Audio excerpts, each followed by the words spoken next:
赤いろうそくと人魚。ある晩、人魚が岩の上で景色を見ていました。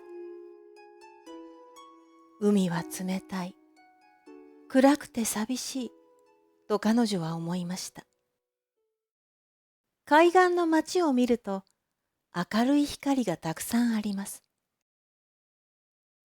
人間の街は美しい。人間は優しい生き物だと聞く。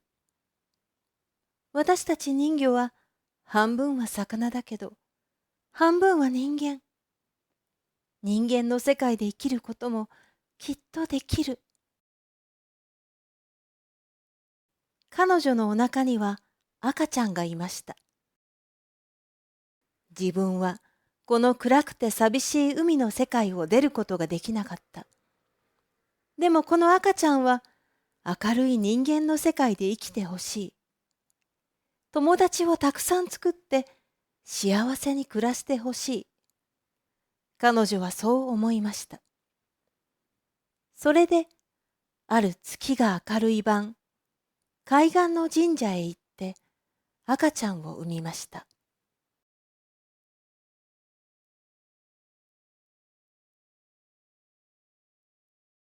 その海岸に小さいろうそく屋がありました。おじいさんがろうそくを作って、おばあさんが店で売っていました。町の人が海岸の神社へ行くとき、よくこの店でろうそくを買っていました。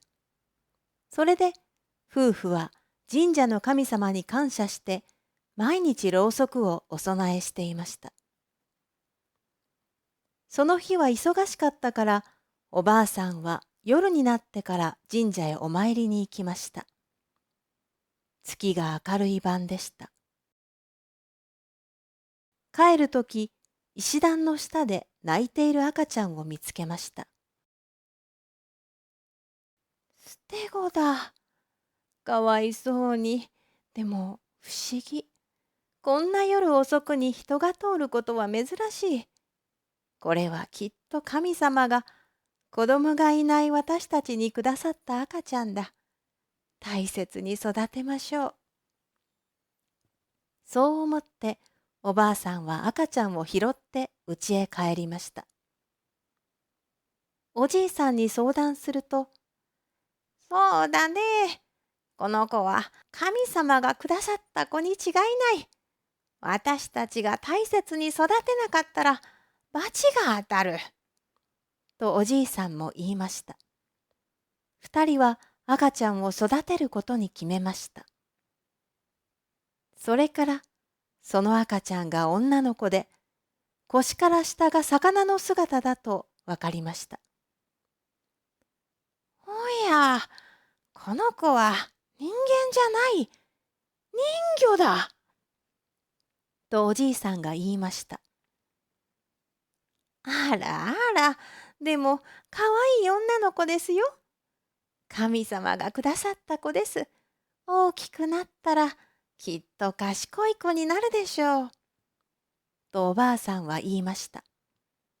その日から二人はその子を大切に育てました。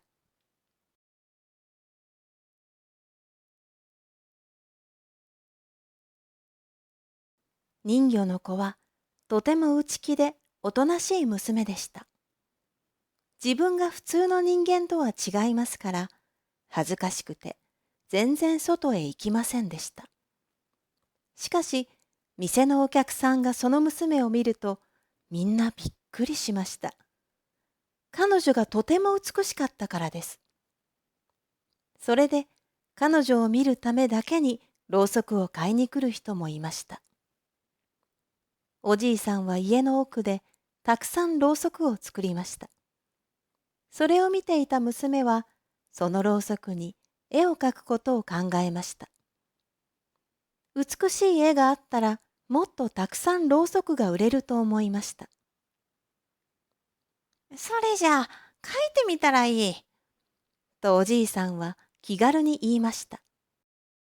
娘は赤い絵の具で、魚や貝や海藻をとても上手に描きました。おじいさんはその絵を見てびっくりしました。これは人間が描ける絵じゃない。その絵には見ると誰でも必ずそのろうそくが欲しくなる不思議な力がありました。娘が絵を描いたろうそくを店に出すと、みんなが買いました。やがて奇妙な噂が広まりました。この店の絵ろうそくを神社にお供えして、その燃えさしを持って海へ行くと、大嵐が来ても、船が転覆しても、絶対に死なないというのです。それでもっとろうそくが売れましたから、おじいさんは朝から晩までろうそくを作りました。娘は手が痛くなっても絵を描き続けました。こんな人間じゃない私を育ててくれる優しいおじいさんとおばあさんに少しでも恩返しをしなければならないと思って一生懸命描きました。店には毎日遠くから船乗りや漁師たちが来ました。そしてろうそくを買って神社にお供えしました。そのろうそくが燃え尽きるまで待って、その燃えさしをお守りとして持って帰るのです。それでその神社には昼も夜もたくさんの火が灯りました。噂はどんどん広まって、ろうそくもどんどん売れました。しかし、手が痛いのを我慢して絵を描き続けている人魚の娘をいたわる人は一人もいませんでした。娘はとても疲れていました。月が明るい晩はいつも窓から海を見て泣いていました。ある時、南の方からヤシが来ました。素性が良くない男でした。彼は町で噂を聞いて、ろうそく屋へ来ました。そしてすぐに娘が人間じゃないことを見抜きました。それで、こっそりおじいさんとおばあさんに言いました。あの娘を売ってください。あれは、あなたたちの本当の子供じゃないでしょ。人間でもない。人魚だ。あれを売ってくれたら、大金をあげますよ。ヤシはとんでもない大金を二人に見せました。しかし、おじいさんとおばあさんは言いました。あの子は神様がくださった子です。振ったら罰が当たります。ヤシは諦めませんでした。何度も何度も来て二人を説得しました。昔から人魚は不吉だと言うでしょう。早く縁を切らないといつかきっと悪いことが起きますよ。ヤシがとても上手に説得しましたから、おじいさんとおばあさんはとうとう彼の言葉を信じてしまいました。それにとんでもない大金をもらうことができるのです。二人は人魚の娘を売る約束をしてしまいました。それを知って娘は悲しくなりました。信じていたおじいさんとおばあさんに売られて、知らないヤシと知らないところへ行かなければなりません。それはとても恐ろしいことでした。彼女は泣いて二人に頼みました。もっと働きますから許してください。私を売らないでください。お願いします。しかし、おじいさんもおばあさんも人魚は不吉な生き物だと思っています。それに、もう大金をもらってしまいました。二人は彼女の言葉を無視して、お金のことだけを考えました。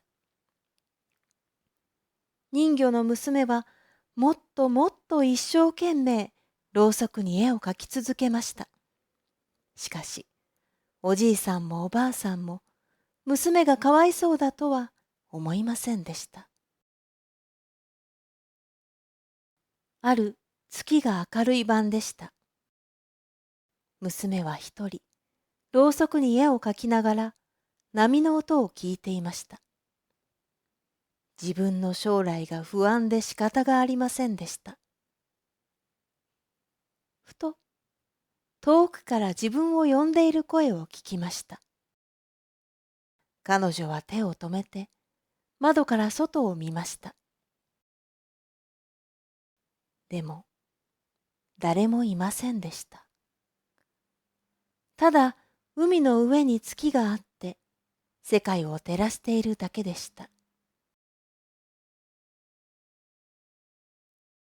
やがて、ろうそく屋の外が騒がしくなりました。ヤシが鉄の檻を乗せた車で娘をもらいに来たのです。娘はまだろうそくに絵を描き続けていました。さあ、行きなさい。おじいさんが言いました。娘は急いで3本のろうそくを全部真っ赤に塗りました。ヤシは娘を無理やり檻の中に入れて連れて行ってしまいました。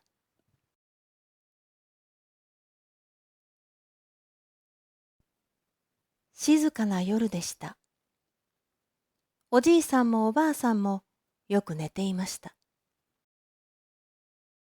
夜中に戸を叩く音がしました。どなたですか？おばあさんが起きて聞きました。しかし、返事がありません。おばあさんは戸を少し開けました。外に青白い女の人が立っていました。ろうそくを買いに来たお客さんです。おばあさんはろうそくの箱を開けて女に見せました。女はしばらく何も言わないでろうそくを見ていました。おばあさんは女がぐっしょり濡れていることに気がつきました。濡れた髪が月明かりで光っていました。やがて女は真っ赤なろうそくを一本取りました。そしてお金を払ってその赤いろうそくを持って帰りました。おばあさんは何か変だと思いました。女にもらったお金をろうそくの光に照らしてよく見ると、それはお金じゃありませんでした。貝でした。おばあさんは、騙されたと怒って急いで外に出ました。しかし、女の姿はもうどこにもありませんでした。それはちょうど人魚の娘を乗せた船が港を出た時でした。急に空が曇ってひどい嵐になりました。赤いろうそくの火が神社に灯るようになってからずっと嵐が来ていませんでしたから、それは本当に久しぶりの大嵐でした。その夜、数えきれない船が海に沈みました。その夜まで赤いろうそくは船乗りや漁師のお守りでした。しかしその夜から不吉なものになりました。どんなに天気が良くても神社に赤いろうそくが灯ったらすぐに大嵐になりました。それで誰もそのろうそく屋でろうそくを買わなくなりました。おじいさんとおばあさんは神様の罰が当たったと思いました。それで店を辞めてしまいました。しかし、どこの誰が持ってくるのかはわかりませんが、その神社には時々赤いろうそくが灯りました。すると必ず嵐になって誰かが死にました。だんだんその赤いろうそくを見ただけでも海で溺れ死ぬという噂が広まりました。やがて誰もその神社に行かなくなりました。昔は海からその光を見て安心していましたが、今はみんなそこに光を見ると恐れました。とても気味が悪いと思いました。ある真っ暗な晩、ある人が海の上に赤いろうそくの火を見ました。その火はだんだん神社に近づいて、ゆらゆら揺れていました。それから数年後、その町は滅びて、なくなってしまいました。